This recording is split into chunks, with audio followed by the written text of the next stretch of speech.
જાગૃત ન હોય તો એને જે કંઈ કાર્ય કરવું હોય એની અંદર સફળતા મળતી નથી. તો આ જાગૃત થવા માટે પ્રથમ આપણે પર્યાવરણની સમસ્યાની વાત કરીએ તો એ સમસ્યાની અંદર છે બોલે શું તો જે પ્લાસ્ટિકની વાત કરી એ પ્લાસ્ટિકનું જે પ્રદૂષણ છે એને અટકાવવા માટે આપણે શું કરીશું? અને એ પ્લાસ્ટિક ઘણા વર્ષો સુધી જમીનની અંદર દાળવામાં આવે તો પણ એનો નાશ થતો નથી. તો આપ વિચારી શકો કે ભવિષ્યની અંદર જો વધારે પ્લાસ્ટિક ભેગું થશે તો એટલું બધું વાતાવરણ એ આપણું દૂષિત થશે અને વાતાવરણને કારણે માનવ જીવનનું જે અસ્તિત્વ છે એ અસ્તિત્વ એ લાંબો સમય સુધી એ ટકી શકે તેમ નથી.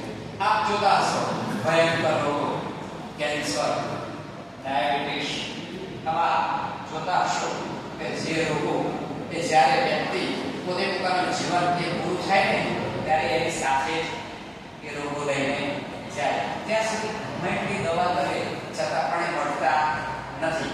તો અતિ અગત્યનું અંગ જે છે એ પ્લાસ્ટિકને નાબૂદ કરવા માટે આપણે કહેતા પણ કરતા નહીં, કહેતા પણ કરતા નહીં. મુજસે બડા લહર કેવું ખરું પણ કરવું નહીં. તો આપણે શું કરીશું? જો આપણે ચાલુ રાખીશું તો ભવિષ્યની પેઢીનો પણ આપણે એકમાત્ર વિચાર કરીશું.